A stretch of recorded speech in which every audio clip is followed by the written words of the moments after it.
In my last review, I went over my top 10 personal worst episodes of My Little Pony, Friendship is Magic. And by the way, that's what it is, my own personal worst list. If you like any of them, and I do mean any of them, that's fine, I'm not going to judge you. I should make it clear that I like way more episodes than I don't. Besides those 10 and maybe one or two others, every single episode has something for me. Quite a few of them range from pretty average to pretty good, but these 20 are great. At least with me. The rules. Since I gave more than 20 gold or platinum ratings, each episode featured on here has at least a gold. But why 20? Because there are that many good episodes. Even with 20 on this list, there are some really good ones that I have to leave to the wayside. Are you ready? It's time to celebrate.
The opinions on this episode seem to be very mixed. Some people really don't like it because Pinkie never telegraphs her plan, and I will admit that that's pretty much the reason that it isn't any higher on this list. That aside, there are two reasons that I really like this episode. Number one is because it's a tribute to Gremlins, and I really love that movie.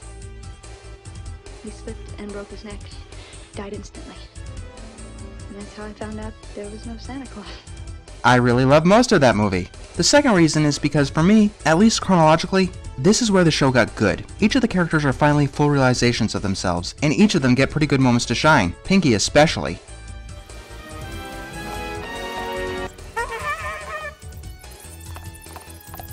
This is also where the humor started to become perfected. The jokes really do make this episode for me. Each visual gag hits home, and the timing is amazing. Is it frustrating that Pinkie doesn't give any clues to what she's doing?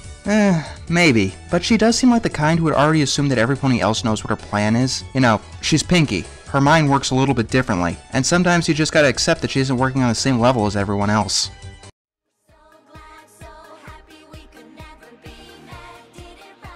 How I wish I could put this episode higher, but there are just way too many other good, and dare I say better episodes. This is the first episode that I actually watched, so in a way it's one of the episodes that made me a brony. And yes, I did see the parallels obviously with Rainbow Dash and me going through similar hoops at pretty much the exact same time. But no, that's not why I like this episode so much. It's obviously the Daring Do segments. This show can be funny, and the show can be heartfelt.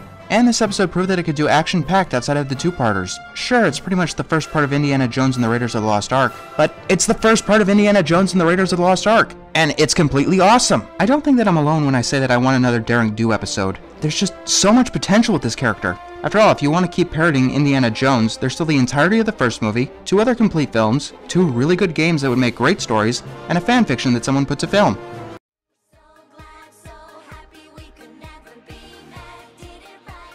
I told you guys that I liked it. I'm gonna come right out and say it. I absolutely love Disney's Atlantis: The Lost Empire, and whether intentionally or by accident, this two-parter seems to attribute it to a T. If it wasn't done on purpose, it was one hell of a coincidence. But in all seriousness though, the biggest problem with this episode is the drastic and constant tone changes. But when you take each of the stories on their own, they're really good stories. Clearly the better of the two is Twilight and Spike looking for the Crystal Heart, and having some really in-depth and touching moments. That door there is probably my favorite single scene from Season 3 in general. It's funny, isn't it? That one moment there does everything that All's Well That Ends Well did, does it 10 times better, and does it in under 30 seconds. It's not like the other story is bad either. It's actually pretty good. Once again, taken on its own. Each of the main 6 have their moments to shine.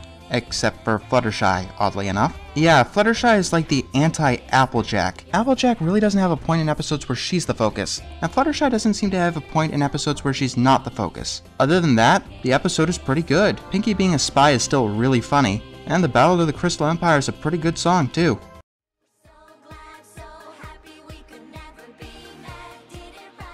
A lot of people were asking why Ponyville Confidential wasn't on my worst list. Despite the fact that it was disqualified from that list, it somehow ended up on this one instead. CMC episodes have been pretty hit and miss. You'll notice that 3 of them are on my worst list. This one, however, seems to do everything right. Instead of the CMC doing a bunch of random bullshit, they're actually focusing on something for once. I mean, I would like the CMC episodes a lot more if that was the point, instead of throwing them into a ton of random gags. That's not the only reason that I like this episode. The main reason I like this episode, I guess, is how mature it is. It shows the harshness of rumors and the harshness of anger, and it doesn't hold any punches. I mean, if you're going to tell lies about people and others happen to believe you, those people are going to be hurt badly, and they're not really going to want to deal with you. Even if your secrets aren't lies, that doesn't mean they deserve to get reported to the world either. There are a bunch of other little things I love about this episode too, like Fluttershy doesn't have a single line, and yet she has just as much presence as the rest of the main 6. Does this episode get a little too mean? No.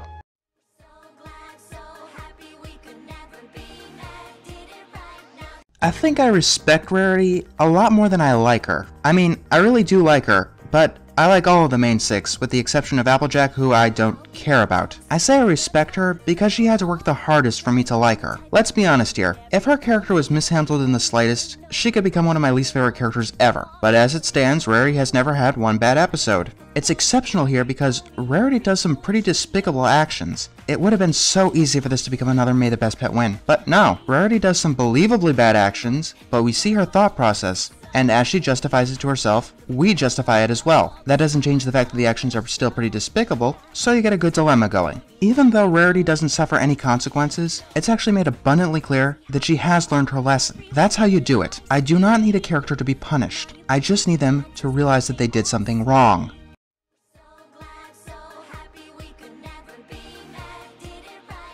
This was a great first shot, Miss Powell. In fact, this is like the best first shot ever. The strangest part about this episode is that I should hate it. I mean, it starts out with a Showstoppers reference. I mean, why would you do that? Why would you start out with a reference to one of the most hated episodes of the show?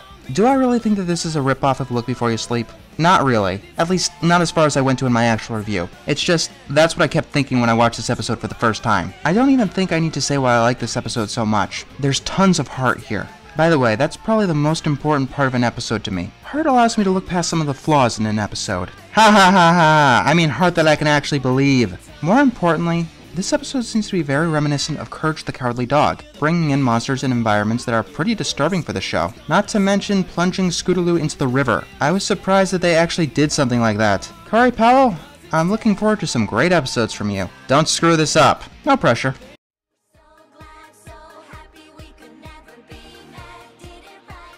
When I first started watching episodes of MLP, I started out by watching all of the Rainbow Dash episodes. Like I said, the first episode I watched was Read It and Weep, and I was impressed with it, so I decided to check out all of her episodes, until another character stole my fancy. The second episode I watched was The Mysterious Mare-Do-Well, which unfortunately will not be making this list. The third one was Sonic Rainboom, which cemented my love of the show. Take a mundane concept, a talent show, throw in a fantasy twist and put it in the sky. Then put in some pretty amazing characters with layers of depth, playing off each other beautifully. Throw in a reference or two and top it off with some stunning animation. That makes for one awesome episode. This is an episode I watch more for the story than the humor, although it is there and some of the jokes are pretty good. Most, however, I've seen so many times that they've kind of lost their impact. I guess somewhat that's a good thing.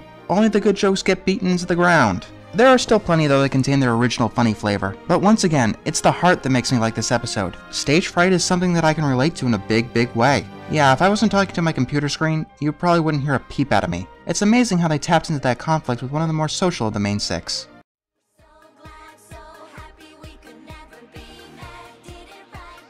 I guess I really like M.A. Larson, since 4 of his episodes have appeared so far. What can I say? He makes some really good episodes. This year is definitely no exception, despite some people who are never satisfied with anything. This is a great grudge match. And here's the thing, I don't really care about Trixie. Or, I should say, I didn't. In Ghostbusters, Trixie was almost as unlikable as everyone else. Not to mention that she was kind of annoying. She only had my sympathy there because everyone else was portrayed in such a despicable way. Here, however, Trixie is amazing. She doesn't have control of her own actions, so the writers can have her do some pretty twisted stuff, like say removing Pinky's mouth, which would slowly lead her to starvation. This is mean-spirited done correctly. You know, never have the heroes do it, like, ever. With the exception of Zecora's cryptic bullshit, everything in this episode is pretty perfect. Though I don't like Twilight levitating the animals, I do appreciate the reference to the Magician Tarot card, not to mention the other references, both to other episodes and to other media. This was M.A. Larson giving his all, which is why it bugs the crap out of me when people call this underwhelming. I mean, what were you expecting? I was expecting a great grudge match. What I got was a great grudge match that redeemed a character, and had a lot of fun at the expense of my two most hated characters. Can't go wrong with that, now can you?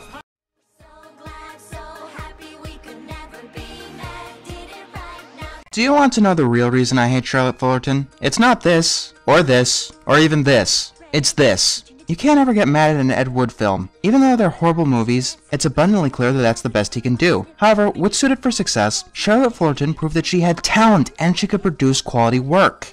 Everything about this episode works. Yes, all the main six take advantage of Rarity's generosity at the exact same time, which would seem unlikely, but the episode plays it to its advantage. Each of the main six become the typical types of clients that artists usually have to deal with. Twilight knows exactly what she wants, but that goes against aesthetic design. Pinkie Pie wants what she thinks is cool right at the moment without considering the finished product. Rainbow Dash is the note when I see it type. Applejack doesn't give a damn about aesthetics, and Fluttershy thinks that she knows Rarity's job better than she does, while only having a very cursory knowledge about it. It's not coming out of nowhere for no real reason. It's not that I'm watching the puppeteer, it's that I'm more focused on her than the puppet. If I'm more focused on the wonderful character development, I'm less inclined to notice the shoehorn plot, conflicts, or characters. If they have to be there, push them into the background. Charlotte Fullerton, you can do good things. Great things even. I want you to do more good things. I want to be able to like you as a writer. You can do this.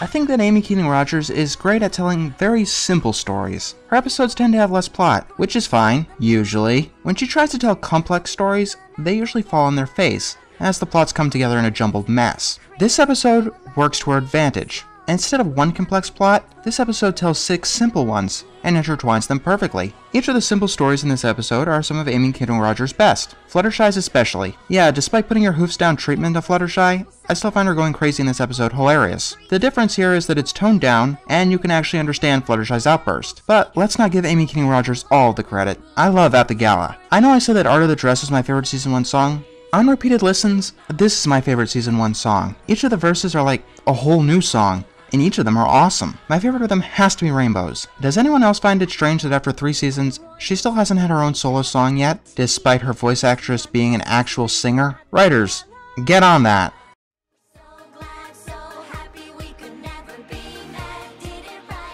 Hey, it's another movie homage, except I didn't see this one. This episode kinda makes me want to though, maybe. Anyone know if Top Gun's a good movie? I'm getting off track. You know, I normally don't care for military-type boot camp scenarios, but this episode warmed me up to it. There are 2 reasons that I really like this episode. One is Lightning Dust, and the other is Rainbow Dash.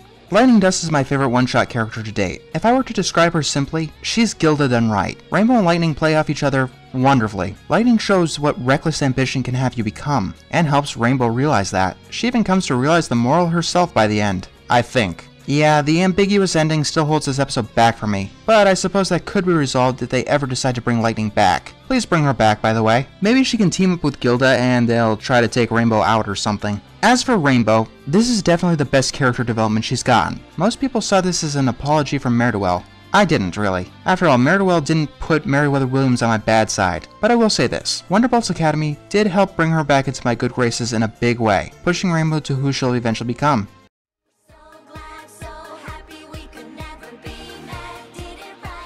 This is an episode where the puppeteer is plainly visible for all to see, but you don't focus on her because the puppet is just that damn good. There are so many logical problems and plot holes in this episode, but the experience of the episode is just so good that most people tend to not really care. Of course, some people do and make 30-minute long reviews detailing all of those problems. Instead of focusing on where the hell Twilight's brother came from, I'm instead focusing on how great and realistic, if a little idolized, their relationship is. Instead of focusing on the villain's convoluted plan, I'm instead focusing on how powerful she got, and how she really gives the main 6 a run for their money. I can fully understand why people don't like this episode. Like I said, the flaws are right out there in the open. It's just the story, the emotion, the actions, and the interactions are all so well done that in the end they really don't matter to me. Yes, this episode is flawed, but for once I don't give a damn. And don't even get me started on the songs. This Day aria especially. It's expertly crafted, amazingly intense, and just wonderful.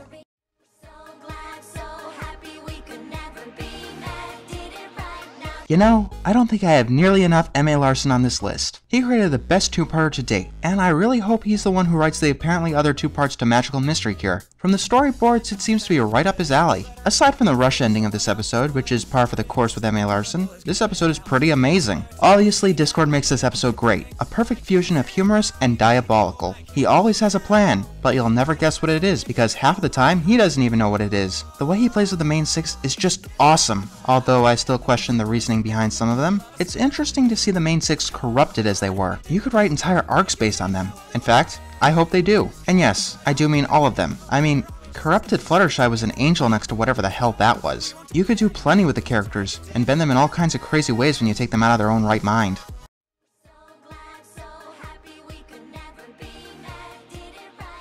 Honestly, this is pretty interchangeable with my last pick, but two things bring the advantage to the Cutie Mark Chronicles. The first of them is that M.A. Larson was able to tell just as good a story, spotlighting all of the characters perfectly in half the time. Nothing against the two-parters, but if there's a choice between watching one of them or a single episode, I will invariably choose a single episode. The other thing is that the characters are who they should be, none of that opposite of who they're supposed to be stuff. Like The Best Night Ever, this episode tells 6 stories. Scratch that, 7 stories. But unlike that episode, each one of them have their own unique flavor, whether it be funny, compelling, or just adorable. Each one of them is outstanding, and it all comes together fantastically. I really wish that we had more flashback episodes.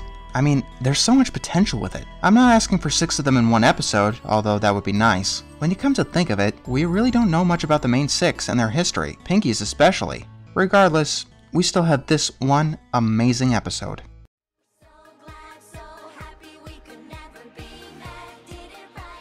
Just missing the top 5 is Party of One. Don't get me wrong, this episode is top notch. In fact, it's my favorite episode of season 1. I'm just gonna say that before I started watching this episode, I was completely in the dark to Pinky's psychotic breakdown. It took me completely by surprise. Even now, I don't know if it's the funniest thing I've ever seen, or the creepiest thing I've ever seen. Either way, it's still probably the weirdest. Even ignoring that, the comedy in this episode is phenomenal, some of the best the show has ever had. It's constantly throwing new jokes at you and pretty much all of them hit bullseyes. Then there's the theme of the episode. It's actually really easy to get paranoid that your friends are avoiding you, and this episode showcases it perfectly. It also leaves plenty of ambiguity. In the beginning, we saw exactly what a Pinkie Pie party was like. Most people wouldn't want to do 2 of those in a row. Granted, the ending is fairly predictable, but that's pretty much the only thing holding this episode back. Everything else in this episode is some of the best cartoon comedy that I've ever seen. Well, it was at one point.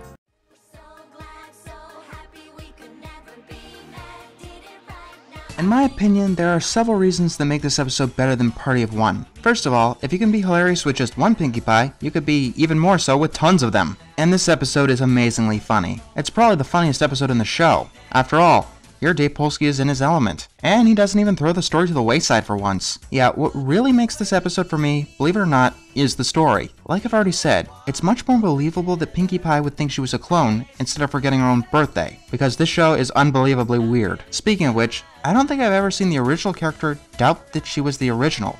Not only does the episode do that, it does the rest of the cloning storyline pretty well. Is this episode perfect? No, but after the shock value of Trigger Happy Twilight goes down, I'm able to enjoy this episode from beginning to end. I love every joke in this episode. More importantly, I love Pinky's emotional conflict as she sees the clones tormenting her friends, and realizes that it's all her fault. More than the jokes, that's what makes this episode for me. Hell, I even enjoy the nightmares that this episode gave me.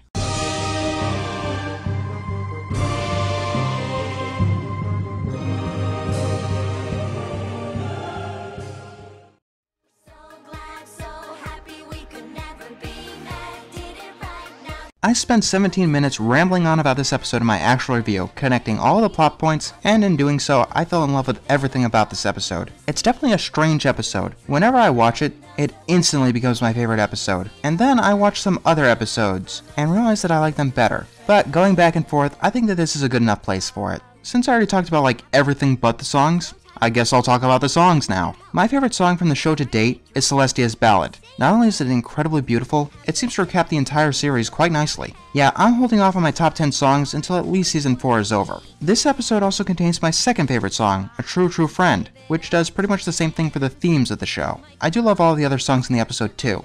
If I'd put them in order, it's I've Gotta Find a Way, What My Cutie Mark Is Telling Me, Life in Equestria, Morning in Ponyville, and Behold Princess Twilight Sparkle. This is the episode that made me want to do all of this. Not just the review stuff, this episode actually made me want to become a part of the community. The themes of friendship in this episode are just that incredibly amazing and precise. It doesn't take any excuses.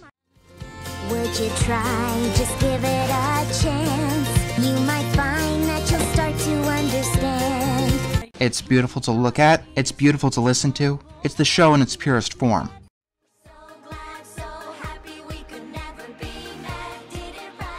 Of the mental breakdown episodes, this one is my favorite for several reasons. For one, it was the focus of the episode. It didn't just come out of nowhere. That worked for Party of One, but this episode used that concept and it actually ran with it. I'm still shocked that the show got away with like half of this stuff. At one point we even see Fluttershy snap a bear's neck. I mean, what the hell? More importantly, in this episode Twilight's friends felt guilty for inadvertently sending her into a psychotic state. They're immediately willing to take the blame, even though they did pretty much nothing wrong. After all, anyone could clearly see that Twilight was overreacting, and it never seemed like they were being inconsiderate. Twilight? Is there something Twilight?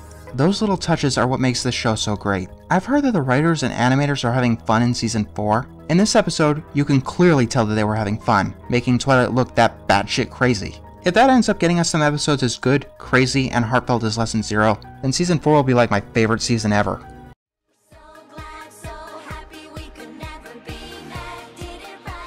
You did it, Cindy Morrow. I don't know how you did it, but you did it. You created an episode that does sibling interactions realistically. You've got the realistic fighting. You've got the realistic heartwarming moments. You've got a situation where there is no real bad guy. You've taught so many beautiful morals in this one episode. Let's start with the obvious one. Being siblings isn't always easy, but there are more good things than not. It's a relationship of give and take. Another good moral in this episode is that saying sorry doesn't always make it okay. Isn't that right, Mystery on the Friendship Express? You've actually got to work to make things right sometimes. And here's another moral. You don't have to win a competition, or even finish one, to enjoy time with your siblings. The strangest part is how rare things like this are. In almost every other show, siblings almost always go the Dexter's Laboratory route and turn them into the worst of enemies. That's not what siblings are. Why don't any media people seem to realize that? No, just turn them into Tom and Jerry. Thank you, Cindy Morrow, for breaking all cliches by doing something realistically.